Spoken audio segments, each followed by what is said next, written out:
Be bold. Be heard. Welcome to Unmute Your Mic with your host, Jessica Bell.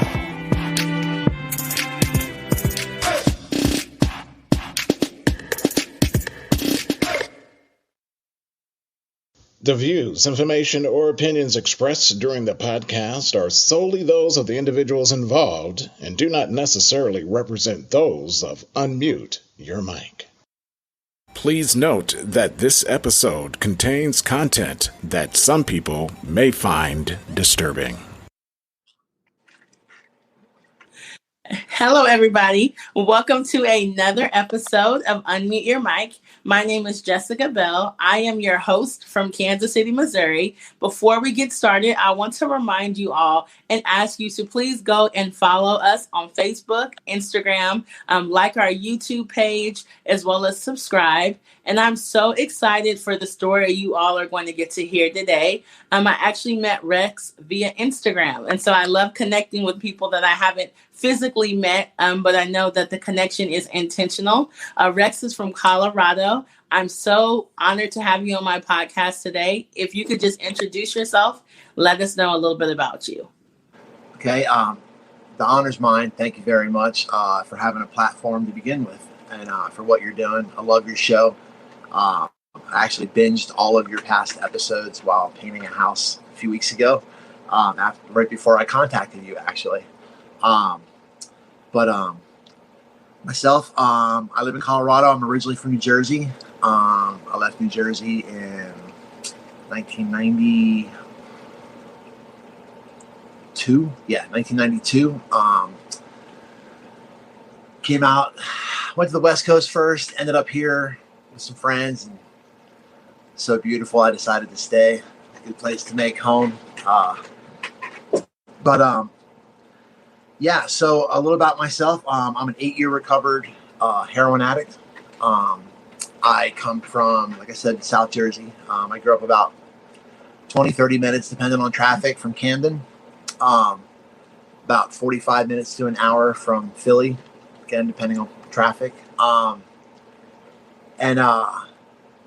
The first few years of my life were great, up until about the time right before my 6th birthday. Things started to go really bad. On my 6th birthday, I found out I was adopted.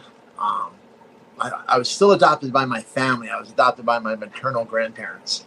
I spent the day in court with my dad in front of a judge, sitting on a bench, went to lunch, came back, spent the rest of the day. And at the end of the day, the judge calls my dad up and tells him, well, Mr. Walter, it looks like his real father isn't coming. I was standing there holding my dad's hand like, well, what does he mean, my real dad? And so on the way home, he tells me that I'm actually not his real son, that I'm his daughter's son, and that my biological parents abandoned me, left me with the sheriff, and he went and got me. And now my real dad doesn't want me, so he's stuck with me until I'm 18. About a week later, maybe 2 weeks later, he had a CV shop in the front of our house. There was an extra bedroom that my older siblings that had moved out were no longer using. And he calls me in there and he's like, if you had to choose between who you would want to live with, me or your mom, what would it be? And like, he's like, I just curious, like he's making it seem like it's a hypothetical game, And I think about it for a second, and like, my dad's my hero, He's in the National Guard. He was in the Army his whole life. So I was a big G.I. Joe fan. I had a real live G.I. Joe dad. He was a black belt in a few disciplines of martial arts. So he was a badass. Mom made me clean my room, take baths. You know what I'm saying? Like, maybe eat my Brussels sprouts and my lima beans. And, what 6-year-old boy isn't going to want to go live with his dad? And so I picked my dad, and a couple weeks later we ended up leaving, moving in with the woman and her family who would be my future stepmom. And about 2 weeks after we moved in with her, the abuse started. It started with just random backhands and kicks here and there, and then about 2 weeks in, She came at me. I don't even remember why. I have no memory of anything except for the conversation that preceded it.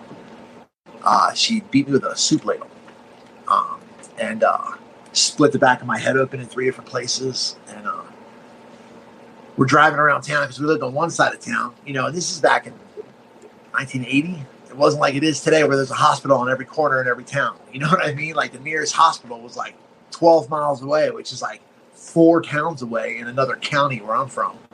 And so we had to drive to my dad's work, get the insurance card, and then drive to the hospital. And on the way, she pulled over in a dirt lot.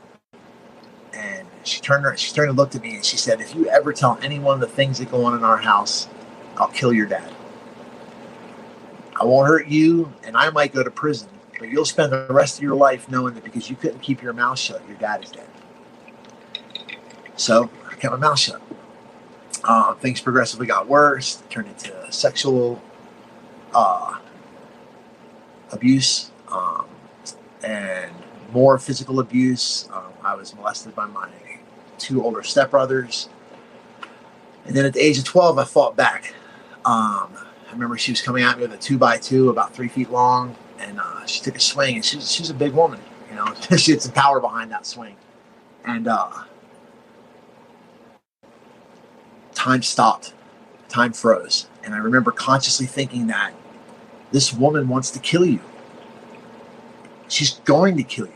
If it doesn't happen today, it might not be tomorrow, but it's going to happen unless you make the decision to end it.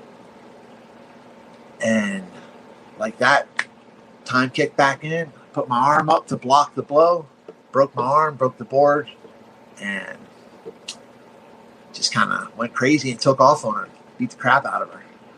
Blacked out, don't remember none of it. Came to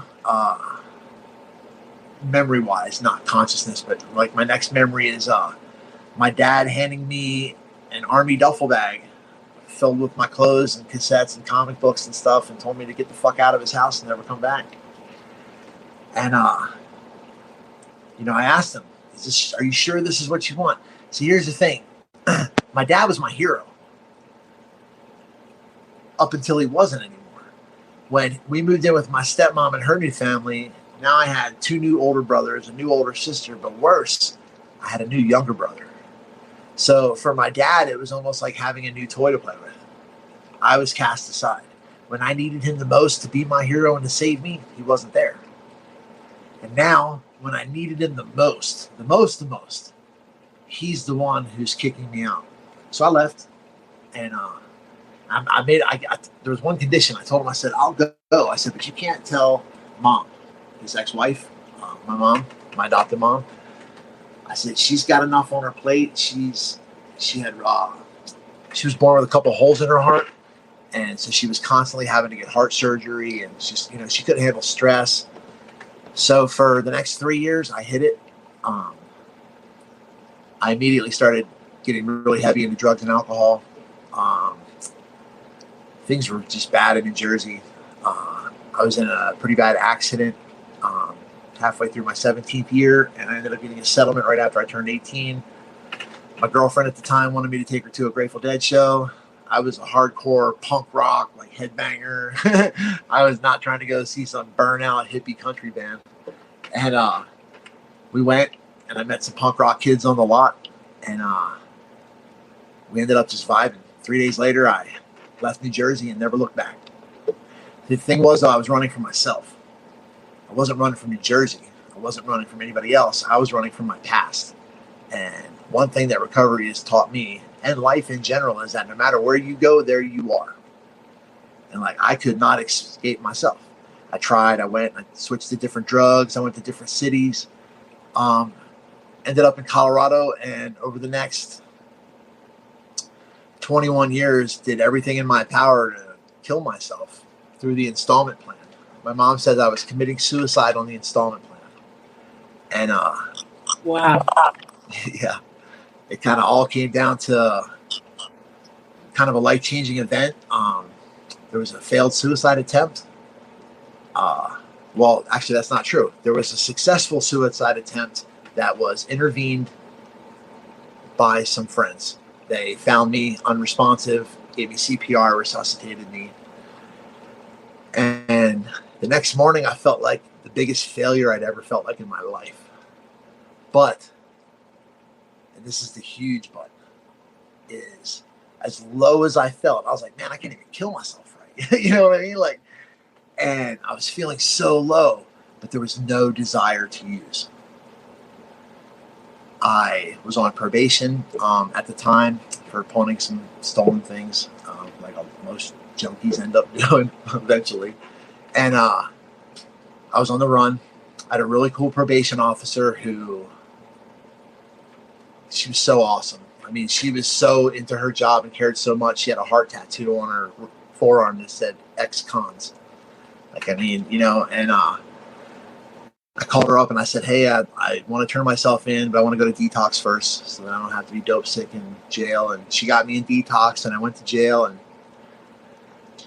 when I'm sitting in jail, I was kind of, see, I'd already had a sentence that if I messed up my probation, I already had a suspended prison sentence. So I knew I'm going to prison. There's no way around it. And I had this therapist who, when I originally got to probation, was in jail for that. We had done a lot of work together.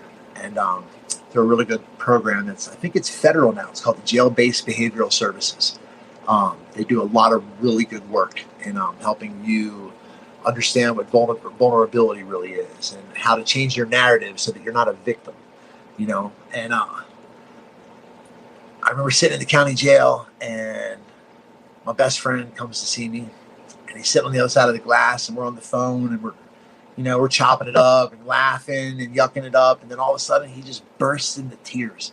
I mean, like full blown, your mom just died in tears. And I was like, man, what's wrong? And he just looks at me and he was like, bro, when are you going to stop jipping me out of your life? And like, that was powerful, man. You know, this is the one dude that I'd known since I first got to Colorado back in 1994.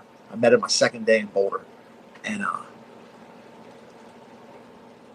we just clicked. The first night we met, we started hanging out. 7 o'clock at night, it was his birthday, his 18th birthday party. And we talked till 11 o'clock the next morning.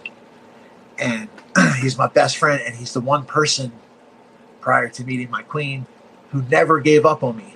Ever, ever, ever. And here he is on the other side of the glass. He's not yelling at me. He's not bitching at me. He's not doing anything. He's asking me, bro, when can I be a part of your life? And so I doubled down. I said, man, I have to figure out what it is inside of me that I'm so afraid of to face, that I feel that heroin is continuously a good alternative. And so I did. I dove deep. I started journaling. I started asking myself questions. And like, because here's the thing, man, I can go to 50 rehabs and 100 detoxes and a million treatment programs, and I can tell you whatever you want to hear. But until I tell myself the things that I need to hear and face the things that I need to face, then it's all just smoke. You know what I'm saying? Yeah, and that was actually going to be one of the things that I asked you. So with your story being as deep and dynamic as it is, what were some of the things that had to change within you for you to switch your life? Because I love that you brought up, you know, you could go to a million different therapists and talk to these different people. And it's one thing when somebody else sees something in you, but you kind of have to start seeing value in yourself. And so what were some of the things that you did to kind of help build up your inner person per se? So Jim, my best friend, he was integral in that because he shattered my lie. He shattered my lie that I wasn't hurting anybody but myself. See, at this point, I'm 39 years old. I've been on my own since I was 12 years old. My family gone, you know, or I shouldn't say my family. My relatives are gone. My family in a ride or die. And their family of choice. But his love for me was the catalyst. Because I was like, okay, I do have worth. I do have value. Because this is a man that I respect. He's like, I consider him my spiritual mentor. He's like was my personal guru for years. And so that lie was shattered. So then through JBBS, the program I was telling you about, they show a lot of 20, 30-minute videos, and then there's discussion for 20, 30 minutes around it. And my therapist, she loved Brene Brown. And I don't know if you know, I'm sure you know who Brene Brown is. And man, Brene Brown and Pema Chodron, she's a Buddhist up in Canada who has several books about dealing with trauma and fear. Their work really helped me to understand that vulnerability is absolutely not a weakness. The weakness is hiding your vulnerability. See, I had all these masks and all these personas that I wore, and I'm not saying anything bad about that at all. I did what I had to do in my life to survive to get where I am today. I make no apologies. I have no regrets. Every decision I ever made was the absolute right decision to make at that time. And I refuse to spend any more of my life back there. You know what I'm saying? And so getting vulnerable, being in a classroom in a county jail with dudes who are looking at decades, and we're all sitting around holding hands crying, talking about how our dads did this or our moms did this. And then they said, you're going to have to write a letter to your dad, right? An apology letter, forgiving him. Excuse my language. I was like, fuck you. That is a letter that ain't never getting wrote.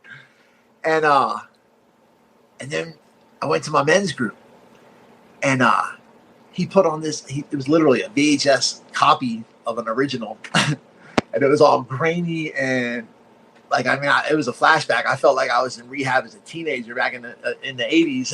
And it was this guy, this older white guy. He's probably about my age now, 40s, 50s, kind of shoulder length, scruffy hair, like perfectly unkempt, and like the perfect amount of whiskers. And he's wearing this like tweed jacket with the leather elbows, just total like sleazy, swarmy looking guy.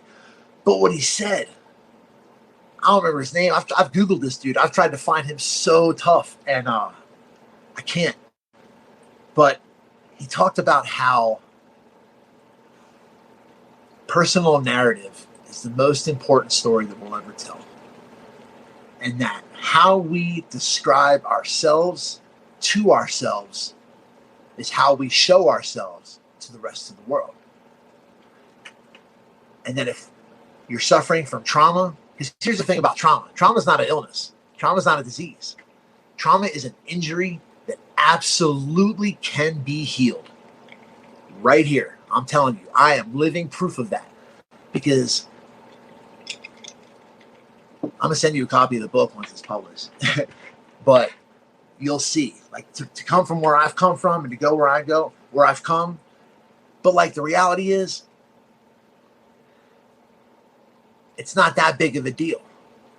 Like, I've spoken at AA conventions and conferences where there's been, 3,500 people there listening to me, and they all come up to me afterwards and like, oh, I could have never went through the things that you went through. And I'm like, that's not true. Everybody's pain hurts the same.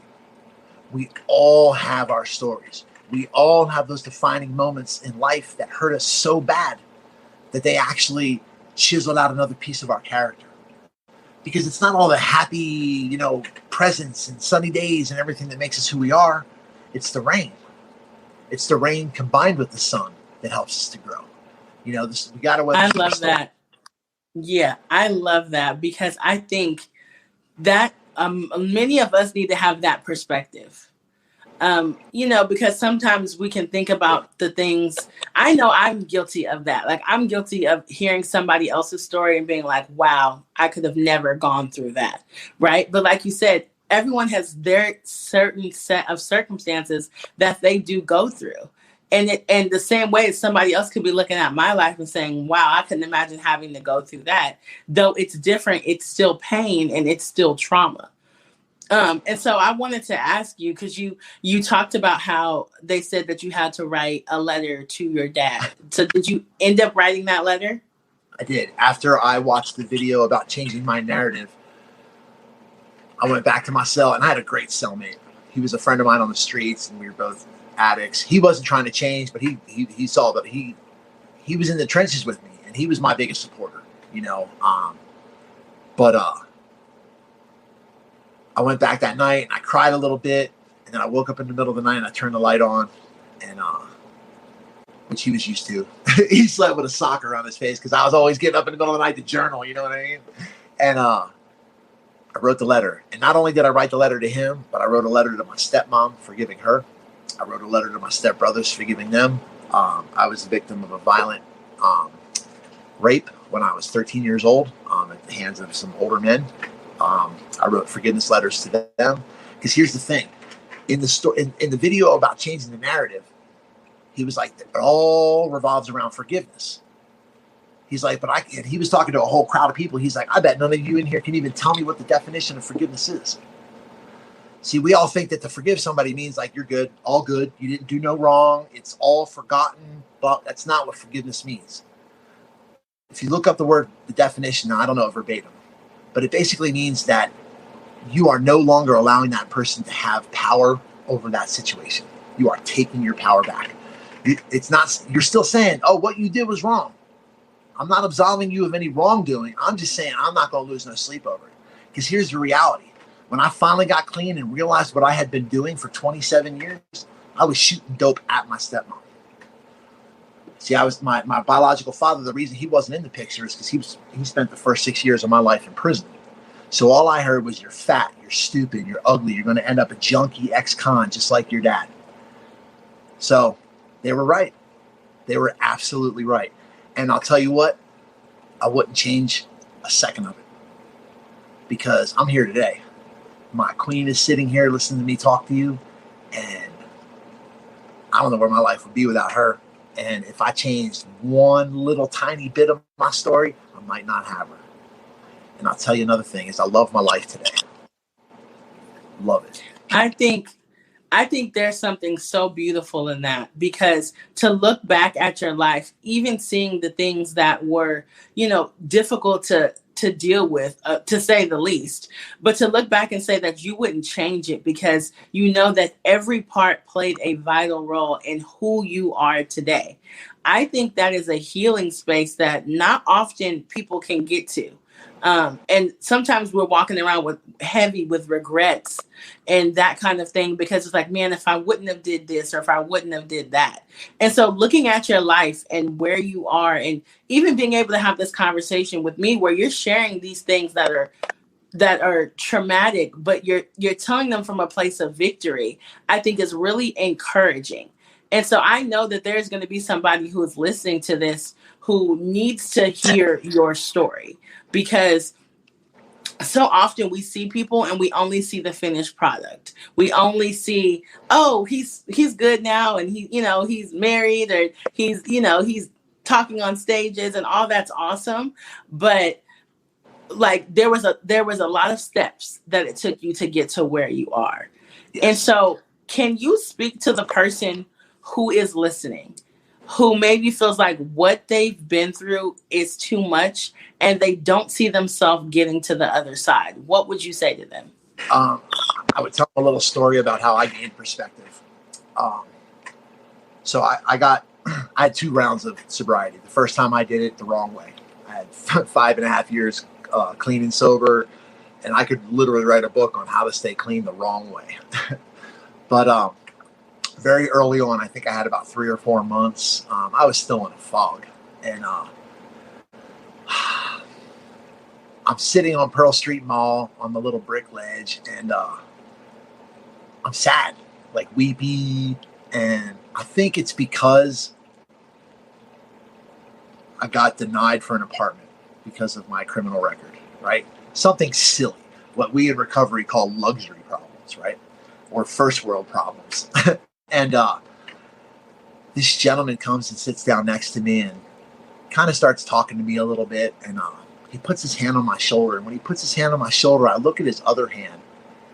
And his hand is just covered in what looked like razor blade scars. And I look up at his face, same thing.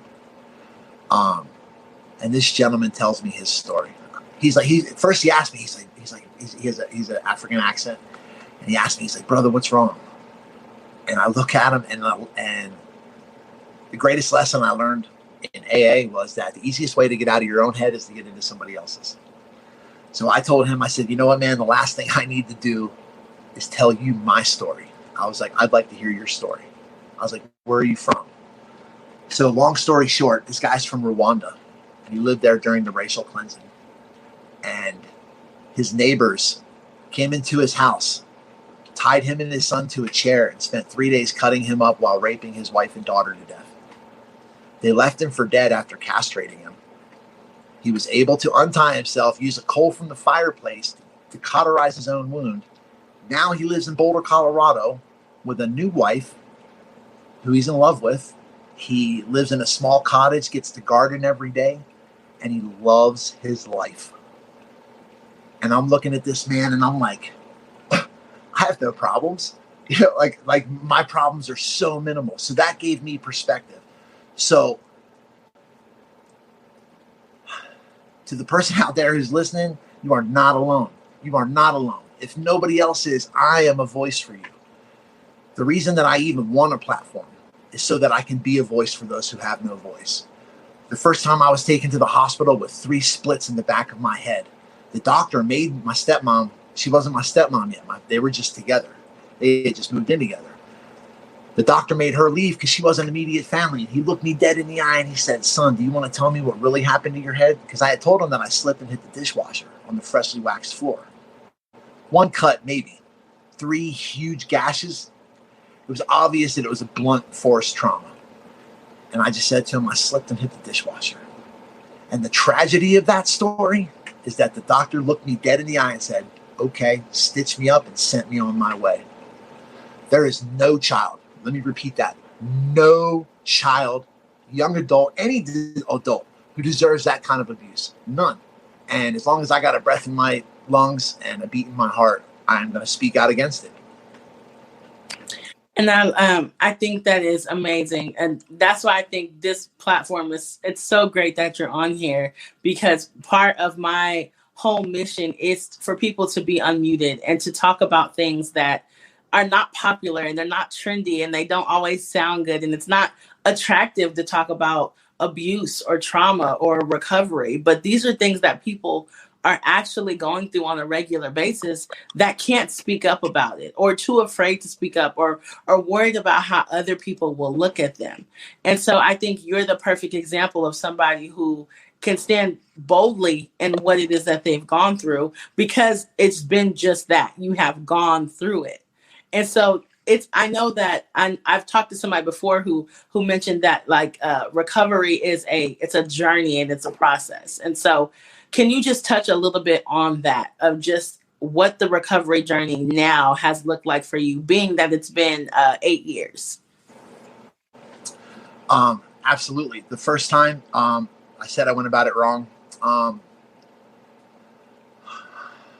felt like I had too much to prove to everybody else. Like I was being, they say in recovery that if you want what other people have, do what they do.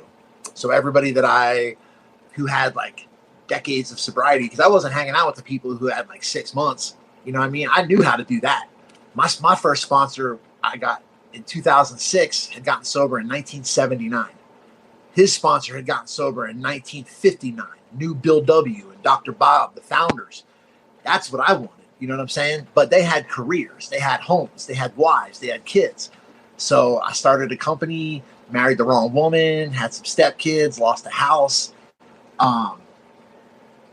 I did it all wrong because I had a mindset that said I have a disease and that I'm constantly going to be battling this disease. Well, the reality is I didn't have a disease. I had an injury.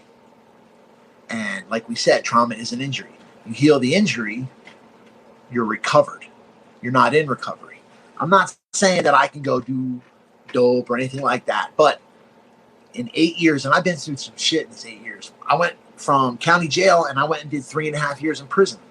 I just got off parole 2 summers ago. You know what I'm saying? So life is what you make it. You know what I'm saying? Like, it's easy to get in trouble. It's hard to get out of trouble. But once you're out of trouble, it's easy to stay out. like now, you know what I'm saying? It's an everyday thing, but I don't have that demon of the trauma like in that movie. I can't remember what movie it was when he had the unseen demon sitting on his back, like on his head. Like that's what I felt like it was, and it wasn't the heroin. If anything, and I don't take this the wrong way, the heroin saved my life because it kept me from killing myself. It gave me a way to numb out and be oblivious without having to be submersed in that 55-gallon bucket of my own shit. You know what I mean? And so what do I do now? I definitely am mindful of the people that I spend time with. I don't allow drama. I love chaos. Chaos is the law of nature. Order is the dream of men. So I love chaos, but I hate drama. I don't want drama in my life. I don't like liars. I was a liar my whole life. My dad was a liar. I don't want to be a liar anymore. I am careful about the places that I go to. You know, I'm a live music fanatic. Me and my lady go to live music all the time. But there's still people in that show, in those places, that don't have your best interests at heart. So I just try to be mindful. And that's the thing. Like I just put a post on Instagram the other day. I call it the 10-80-10 principle, where I try to spend 10% of my time in the past, because those who ignore the past are doomed to repeat it. And I spend 10% of my time visualizing the future. And I try to spend 80% of my time right here, because the reality is this is all we have. And I want to say this real quick to those of you who need to hear this. Time is not like this. Time is like this. All of time is happening at one time. The love that I have for myself right now and that my woman sends to me is what's keeping me alive as a baby. It's what's keeping me going. It's the feeling when you feel like somebody's watching you, or you feel like somebody's there, but not in a negative way. Like you just know that it's going to be okay. That's me right now telling you it's going to be okay. I love you. I believe in you. If nobody else does, I absolutely do. I don't know you, and I love you with all of my heart. You are true. Back up a little so we can read it. No love. Awesome. You are truly amazing. Honestly, I would love to bring you back to talk a little bit more, to go in a little bit deeper, because I know 30 minutes is hard to get out a whole story and a whole lifelong of things. But I think you've dropped some really important nuggets, and I think it's going to be, I'm going to get some amazing feedback from this, because you were so vulnerable and transparent about the things that you have gone through. And most importantly, that you're still standing and you're still here to tell the story, to be a voice for others. I think that you are going to do some amazing things with helping unmute people and helping people be able to speak their traumas and the things that they've gone through. It has been a true honor to have you on my platform today. If you could just let people know how they can get in contact with you. And I'm also going to put all of your information down below so that they can reach out to you as well. Sure. I'm on Instagram, Rex_Shadeseagle, Twitter, capital S, R Shadeseagle, Facebook, Rex Shadeseagle. Yeah, I'm on LinkedIn, Rex Shadeseagle. Yeah, man, I love it. I thank you so much for being here to let me have a voice, to be unmuted. I totally appreciate you. Thank you so much. And I want to thank everybody for listening to another episode of Unmute Your Mic. As always, I'm going to put all of Rex's information down below. If you need to reach out to him, want to hear more of his story, want to have him on your platform, please reach out to him or reach out to me, and I will get you connected with him, because his story is going to inspire many people on very large platforms. I want to thank you all for tuning in. Again, go ahead, Rex. I just want to say, keep an eye out for the upcoming book. It's going to be called No Love, Life Lessons from a Recovered Junkie Ex-Con. Okay, keep an eye out for that. And also, I will be promoting that on my page as well. So give me any information. I will promote that on my page and on all of my platforms as well. And don't forget to go to our website, unmuteyourmic.org. You can see this episode, previous episodes. Don't forget to subscribe, like on Facebook and Instagram. You can also find us on Apple Podcasts and Spotify. Rex, thank you again. It has been an honor. And don't forget to be bold, be heard, and unmute your mic. Everyone have a good night. Thank you for tuning in to Unmute Your Mic. Be sure to tune in next time when Jessica takes her mic off mute as she continues her journey to find stories that inspire and uplift our communities.